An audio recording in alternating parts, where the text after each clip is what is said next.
أعوذ بالله من الشيطان الرجيم. بسم الله الرحمن الرحيم. قال فما خطبكم أيها المرسلون؟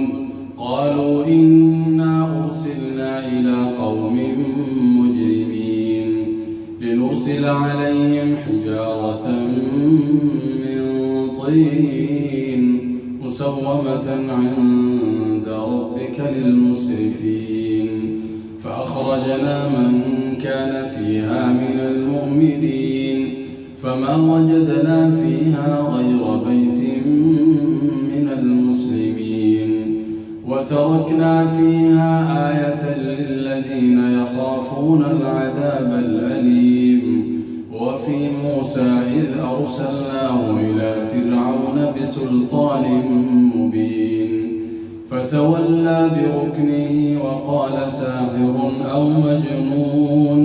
فأخذناه وجنوده فنبذناهم في اليم وهو مليم. وفي عاد إذ أرسلنا عليهم الريح العقيم ما تذر من شيء أتت عليه إلا جعلته كالرميم. وفي ثمود إذ قيل لهم تمتعوا حتى حين فعتوا عن أمر ربهم فأخذتهم الصاعقة وهم ينظرون فما استطاعوا من قيام وما كانوا منتصرين. وقوم نوح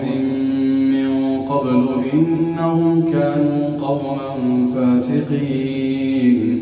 والسماء بنيناها بأيد وإنا لموسعون والأرض فرشناها فنعم الماهدون. ومن كل شيء خلقنا زوجين لعلكم تذكرون. ففروا إلى الله إني لكم منه نذير مبين. ولا تجعلوا مع الله إلها آخر إني لكم منه نذير مبين. كذلك ما أتى الذين من قبلهم من رسول إلا قالوا ساحر أو مجنون أتواصوا به بل هم قوم طاغون. فتول عنهم فما أنت بملوم وذكر فإن الذكرى تنفع المؤمنين. وما خلقت الجن والإنس إلا ليعبدون ما أريد منهم من رزق وما أريد أن يطعمون إن الله هو الرزاق ذو القوة المتين. فإن للذين ظلموا ذنوبا مثل ذنوب أصحابهم فلا يستعجلون.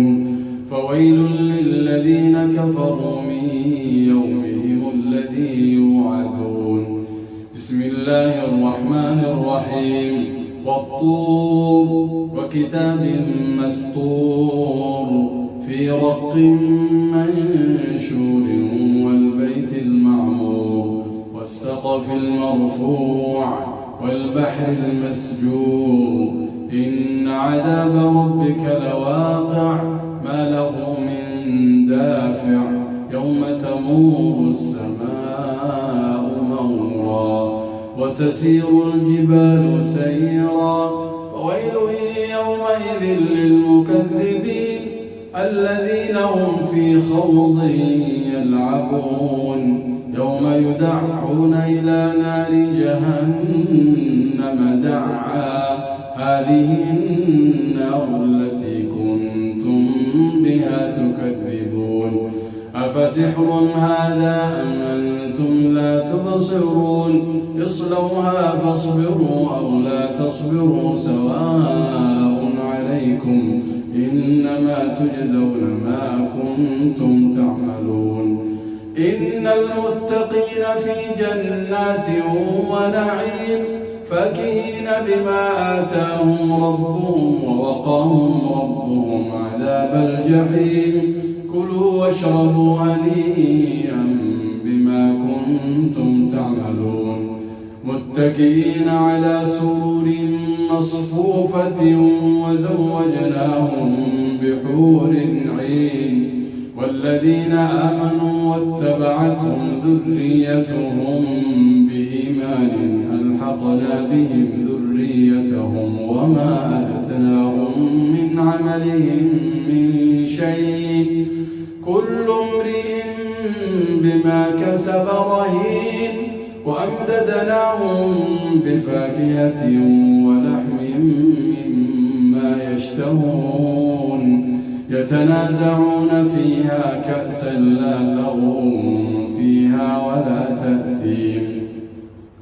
ويطوف عليهم غلمان لهم كأنهم لؤلؤ مكنون وأقبل بعضهم على بعض يتساءلون قالوا إنا كنا قبل في أهلنا مشفقين فمن الله علينا ووقانا عذاب السموم إنا كنا من قبل ندعوه إنه هو البر الرحيم فذكر فما أنت بنعمة ربك بكاهن ولا مجنون أم يقولون شاعر نتربص به ريب المنون قل تربصوا فإني معكم من المتربصين أم تأمرهم أحلامهم بهذا أم هم قوم طاغون أم يقولون تقوله بل لا يؤمنون فليأتوا بحديث مثله إن كانوا صادقين أم خلقوا من غير شيء أم هم الخالقون أم خلقوا السماوات والأرض بل لا يوقنون أم عندهم خزائن ربك أم هم المسيطرون أم عندهم خزائن ربك أم هم المسيطرون أم لهم سلم يستمعون فيه فليأت مستمعهم بسلطان مبين أم لهم البنات ولكم البنون أم تسألهم أجرا فهم من مغرم مثقلون أم عندهم الغيب فهم يكتبون أم يريدون كيدا فالذين كفروا هم المكيدون أم لهم إله غير الله سبحان الله عما يشركون وإن يروا كسفا من السماء ساقطا يقولوا سحاب مركوم فذرهم حتى يلاقوا يومهم الذي فيه يصعقون يوم لا يغني عنهم كيدهم شيئا ولا هم ينصرون وإن للذين ظلموا عذابا دون ذلك ولكن أكثرهم لا يعلمون واصبر لحكم ربك فإنك بأعيننا وسبح بحمد ربك حين تقوم ومن الليل فسبحه وإدبار النجوم. بسم الله الرحمن الرحيم والنجم إذا هوى ما ضل صاحبكم وما غوى وما ينطق عن الهوى إن هو إلا وحي يوحى علمه شديد القوى ذو مرة فاستوى وهو بالأفق الأعلى ثم دنا فتدلى فكان قاب قوسين أو أدنى فأوحى إلى عبده ما أوحى ما كذب الفؤاد ما رأى أفتمارونه على ما يرى ولقد رآه نزلة أخرى عند سدرة المنتهى عندها جنة المأوى إذ يغشى السدرة ما يغشى ما زاغ البصر وما طغى لقد رأى من آيات ربه الكبرى أفرأيتم اللات والعزى ومناة الثالثة الأخرى ألكم الذكر وله الأنثى تلك إذا قسمة ضيزى إن هي إلا أسماء سميتموها أنتم وآباؤكم ما أنزل الله بها من سلطان إن يتبعون إلا الظن وما تهوى الأنفس ولقد جاءهم من ربهم الهدى أم للإنسان ما تمنى فلله الآخرة والأولى وكم من ملك في السماوات لا تغني شفاعتهم شيئا إلا من بعد أن يأذن الله لمن يشاء ويرضى إن الذين لا يؤمنون بالآخرة ليسمون الملائكة تسمية الأنثى وما لهم به من علم إن يتبعون إلا الظن وإن الظن لا يغني من الحق شيئا فأعرض عمن تولى عن ذكرنا ولم يرد إلا الحياة الدنيا ذلك مبلغهم من العلم إن ربك هو أعلم بمن ضل عن سبيله وهو أعلم بمن اهتدى ولله ما في السماوات وما في الأرض ليجزي الذين أساءوا بما عملوا ويجزي الذين أحسنوا بالحسنى الذين يجتنبون كبائر الإثم والفواحش إلا اللمم إن ربك واسع المغفرة هو أعلم بكم إذ أنشأكم من الأرض وإذ أنتم أجنة في بطون أمهاتكم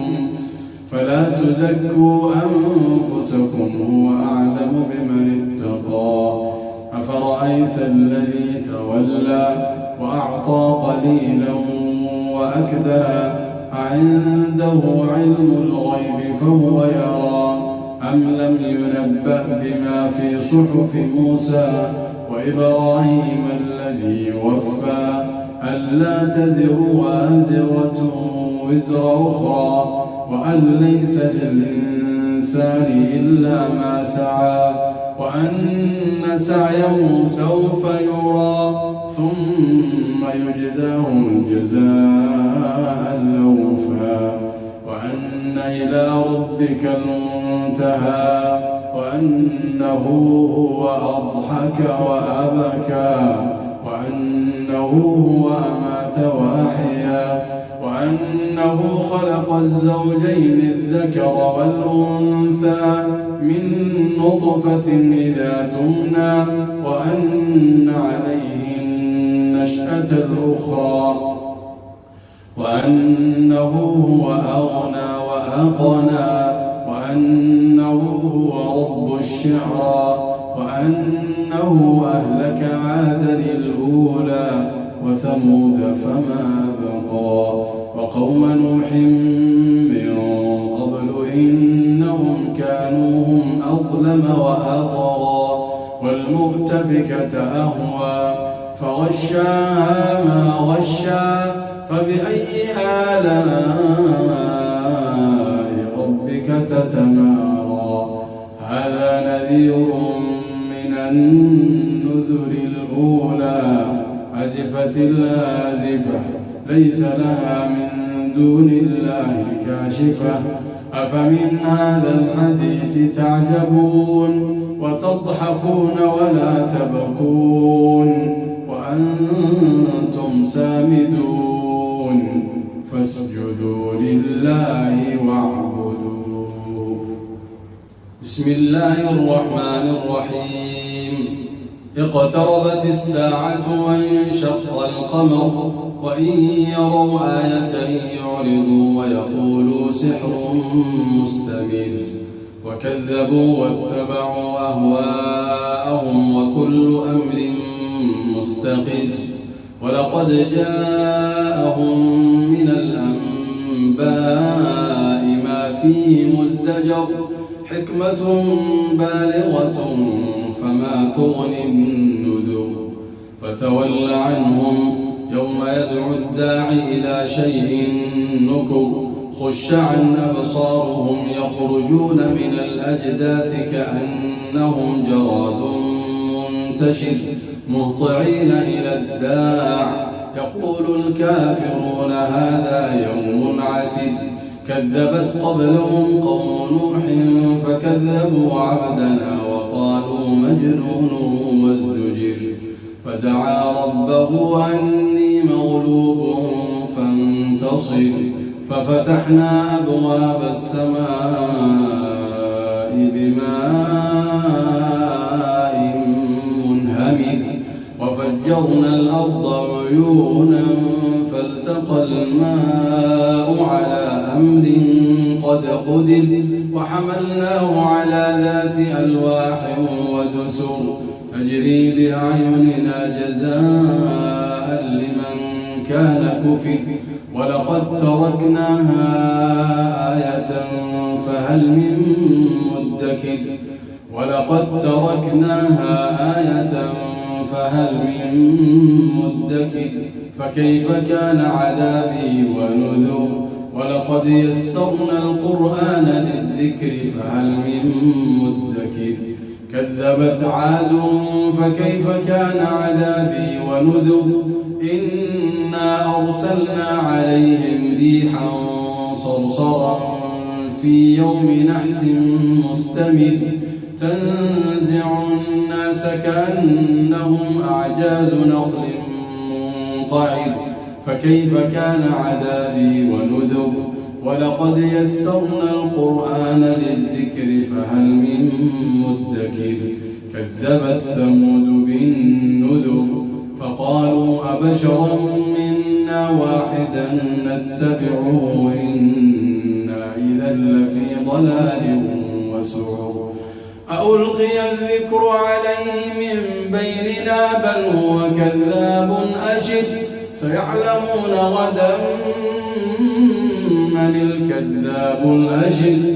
إنا مرسل الناقة فتنة لهم فارتقبهم واصطبر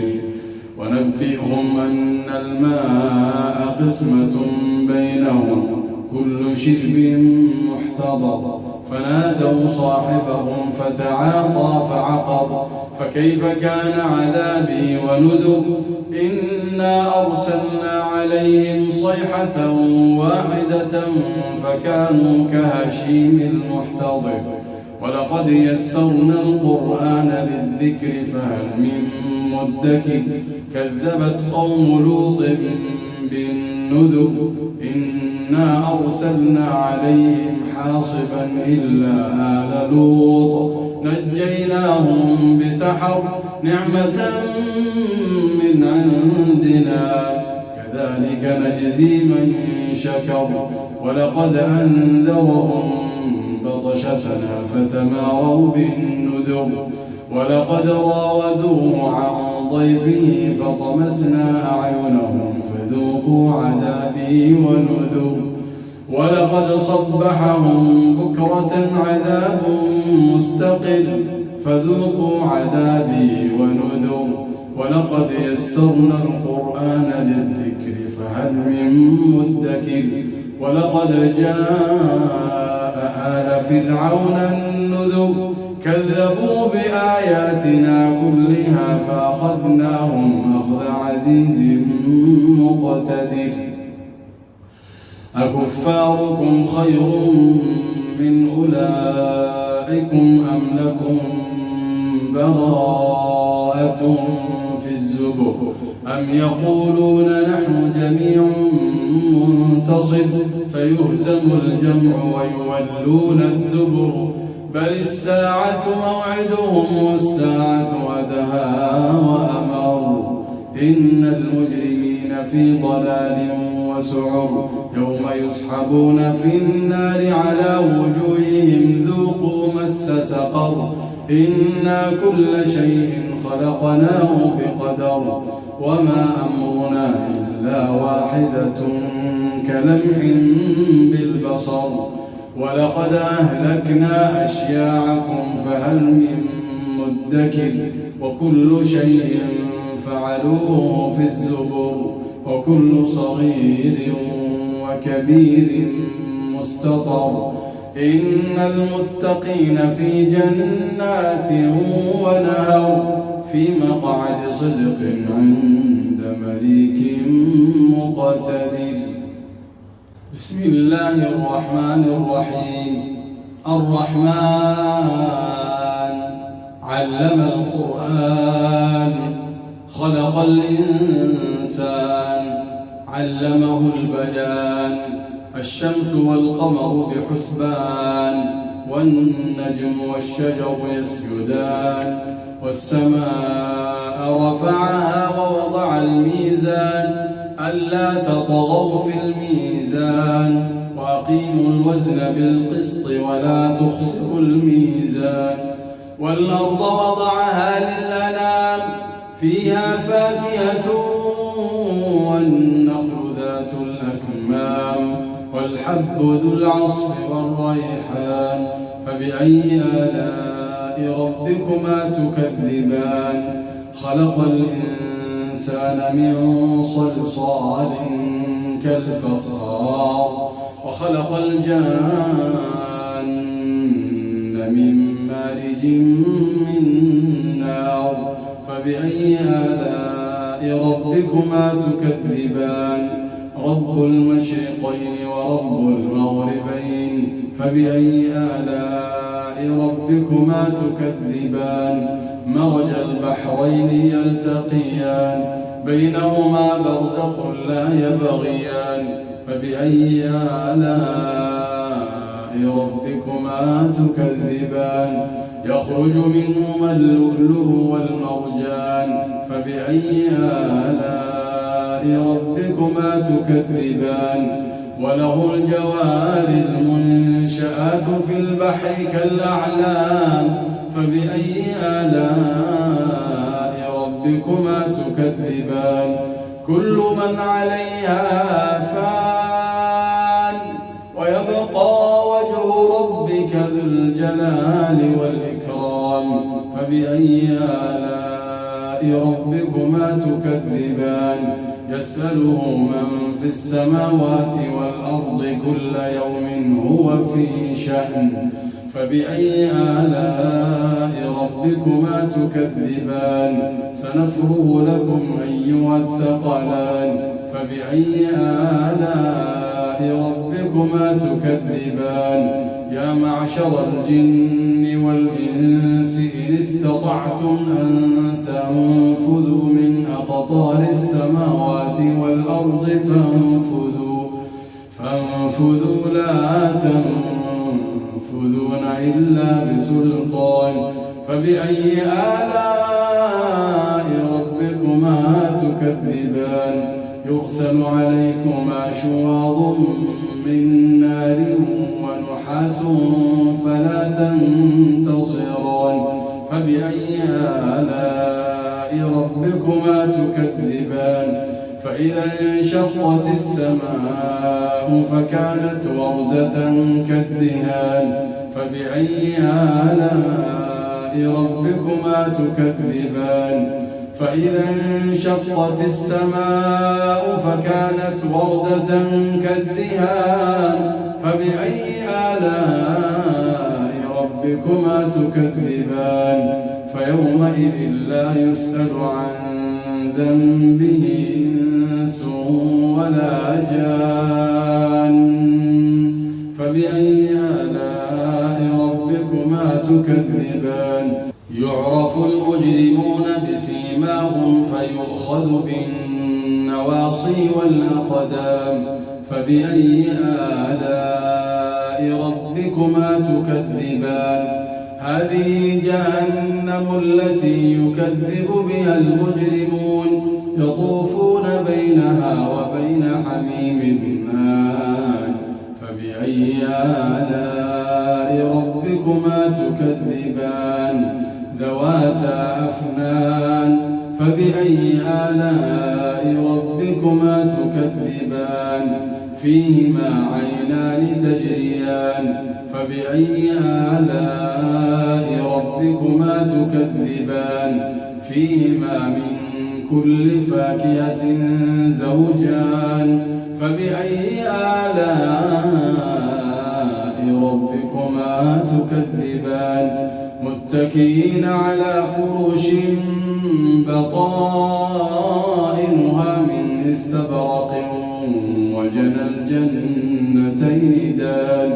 فبأي آلاء ربكما تكذبان فيهن قاصرات الطرف لم يطمثهن إنس قبلهم ولا جان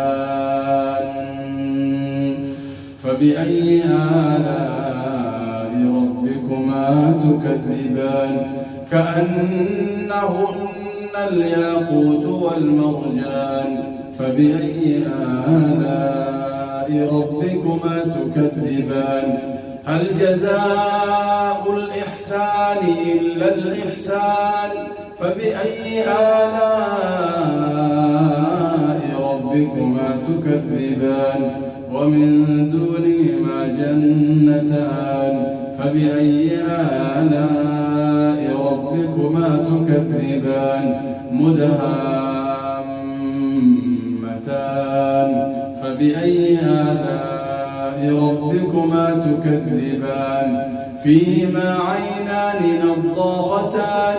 فبأي آلاء ربكما تكذبان فيهما فاكهة ونخل ورمان فبأي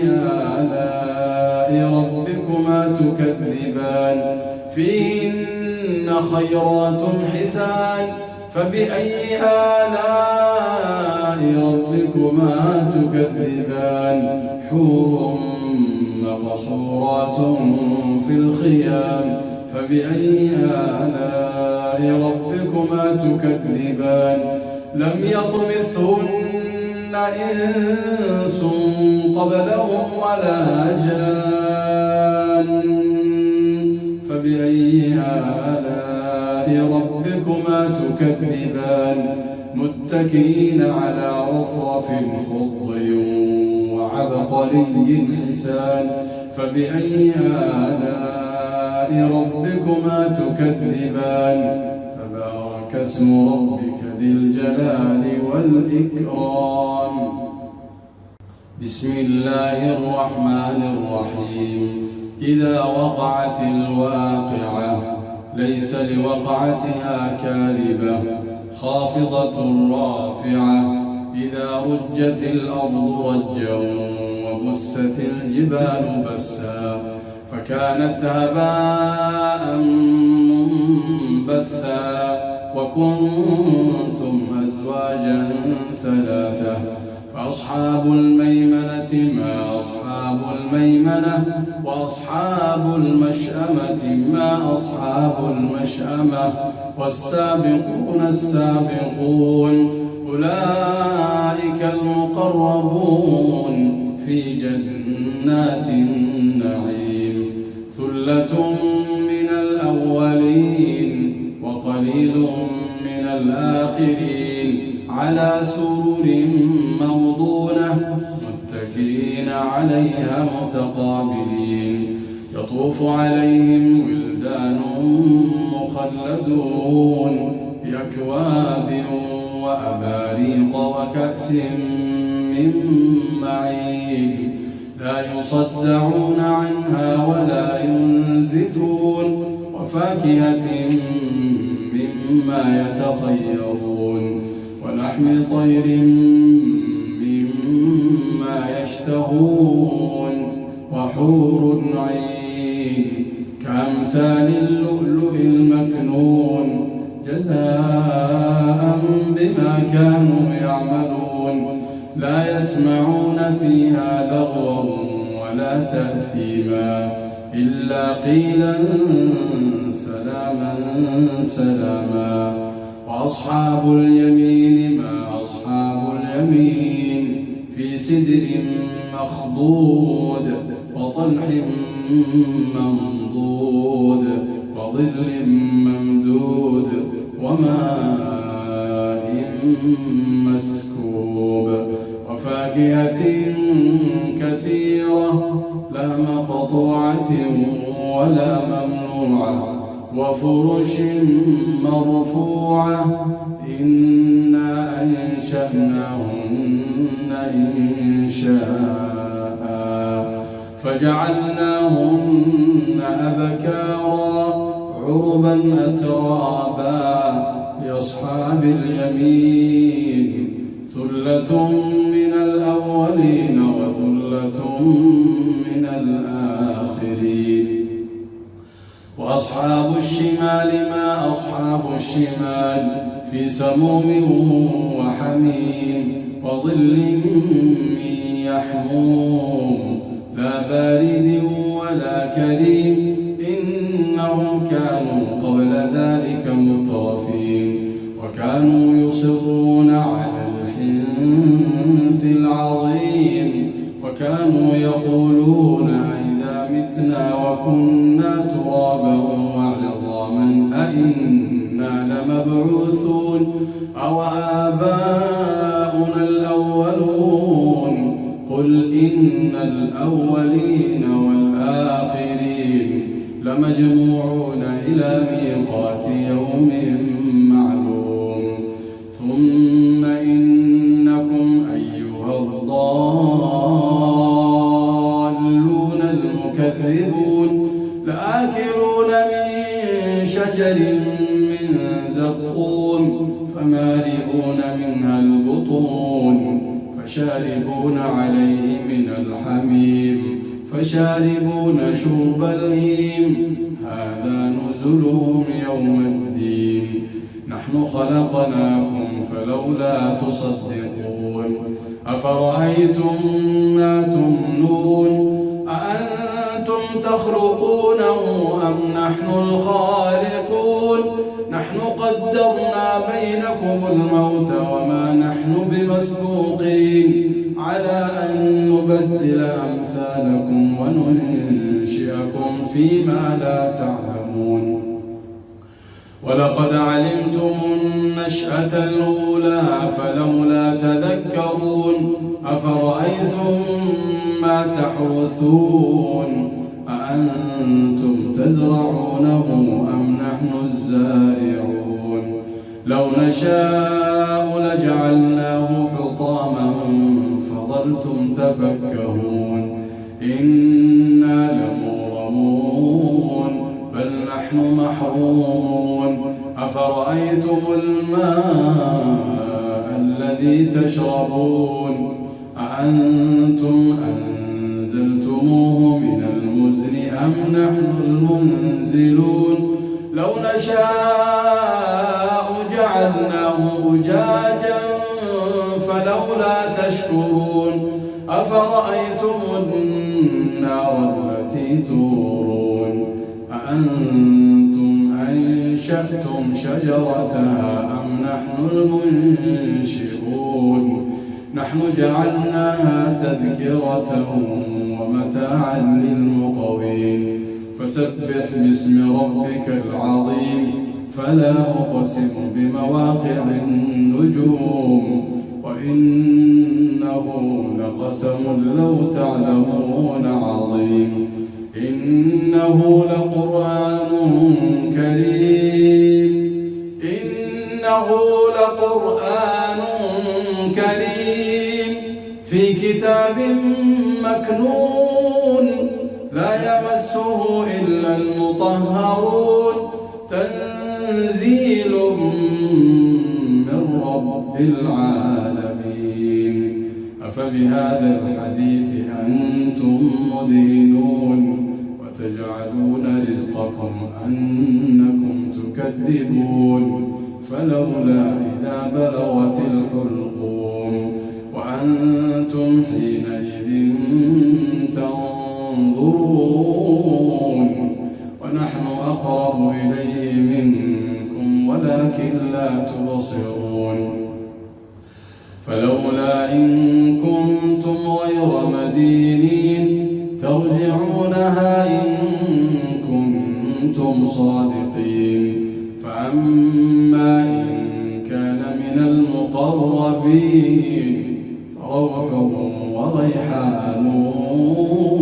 وجنة نعيم. وأما إن كان من أصحاب اليمين فسلام لك من أصحاب اليمين. وأما إن كان من المكذبين الضالين فنزل من حميم وتصلية جحيم. إن هذا لهو حق اليقين. فسبح باسم ربك العظيم. بسم الله الرحمن الرحيم. سبح لله ما في السماوات والأرض وهو العزيز الحكيم. له ملك السماوات والأرض يحيي ويميت وهو على كل شيء قدير. هو الأول والآخر والظاهر والباطن وهو بكل شيء عليم. هو الذي خلق السماوات والأرض في 6 أيام ثم استوى على العرش يعلم ما يلج في الأرض وما يخرج منها وما ينزل من السماء وما يعرج فيها وهو معكم أينما كنتم والله بما تعملون بصير. له ملك السماوات والأرض وإلى الله ترجع الأمور. يولج الليل في النهار ويولج النهار في الليل وهو عليم بذات الصدور. آمنوا بالله ورسوله وأنفقوا مما جعلكم مستخلفين فيه فالذين آمنوا منكم وأنفقوا لهم أجر كبير. وما لكم لا تؤمنون بالله والرسول يدعوكم لتؤمنوا بربكم وقد أخذ ميثاقكم إن كنتم مؤمنين. هو الذي ينزل على عبده آيات بينات ليخرجكم من الظلمات إلى النور وإن الله بكم لرؤوف رحيم. وما لكم ألا تنفقوا في سبيل الله ولله ميراث السماوات والأرض لا يستوي منكم من أنفق من قبل الفتح وقاتل أولئك أعظم درجة من الذين أنفقوا من بعد وقاتلوا وكلا وعد الله الحسنى والله بما تعملون خبير. من ذا الذي يقرض الله قرضا حسنا فيضاعفه له وله أجر كريم. يوم ترى المؤمنين والمؤمنات يسعى نورهم بين أيديهم وبأيمانهم بشراكم اليوم جنات تجري من تحتها الأنهار خالدين فيها ذلك هو الفوز العظيم. يوم يقول المنافقون والمنافقات للذين آمنوا انظرونا نقتبس من نوركم قيل قيل ارجعوا وراءكم فالتمسوا نورا فضرب بينهم بسور له باب باطنه فيه الرحمة وظاهره من قبله العذاب ينادونهم ألم نكن معكم قالوا بلى ولكنكم فتنتم أنفسكم وتربصتم وارتبتم وغرتكم الأماني حتى جاء أمر الله وغركم بالله الغرور فاليوم لا يؤخذ منكم فدية ولا من الذين كفروا مأواكم النار هي مولاكم وبئس المصير ألم يأن للذين آمنوا أن تخشع قلوبهم لذكر الله وما نزل من الحق ولا يكونوا كالذين أوتوا الكتاب من قبل فطال عليهم الأمد فقست قلوبهم وكثير منهم فاسقون اعلموا أن الله يحيي الأرض بعد موتها قد بينا لكم الآيات لعلكم تعقلون إن المصدقين والمصدقات وأقرضوا الله قرضا حسنا يضاعف لهم ولهم أجر كريم والذين آمنوا بالله ورسله أولئك هم الصديقون والشهداء عند ربهم لهم أجرهم ونورهم والذين كفروا وكذبوا بآياتنا أولئك أصحاب الجحيم اعلموا أنما الحياة الدنيا لعب ولهو وزينة وتفاخر بينكم وتكاثر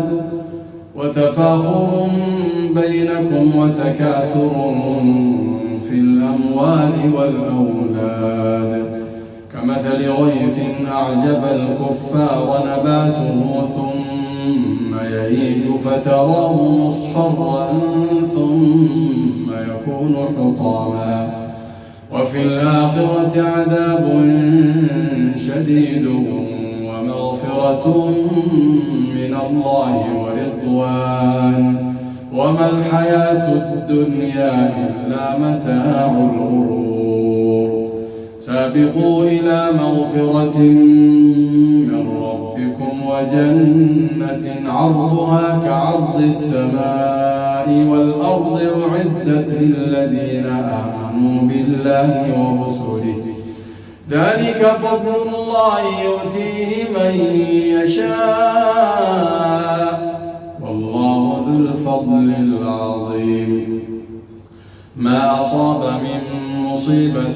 في الأرض ولا في أنفسكم إلا في كتاب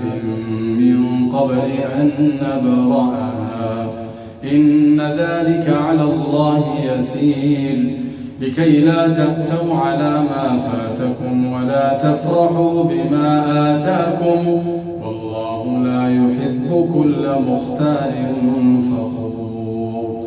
الذين يبخلون ويأمرون الناس بالبخل ومن يتول فإن الله هو الغني الحميد لقد أرسلنا رسلنا بالبينات وأنزلنا معهم الكتاب والميزان ليقوم الناس بالقسط وأنزلنا الحديد فيه بأس شديد ومنافع للناس وليعلم الله من ينصره ورسله بالغيب إن الله قوي عزيز ولقد أرسلنا نوحا وإبراهيم وجعلنا في ذريتهما النبوة والكتاب فمنهم مهتد وكثير منهم فاسقون. ثم قفينا على آثارهم برسلنا وقفينا بعيسى ابن مريم وآتيناه الإنجيل وجعلنا في قلوب الذين اتبعوه رأفة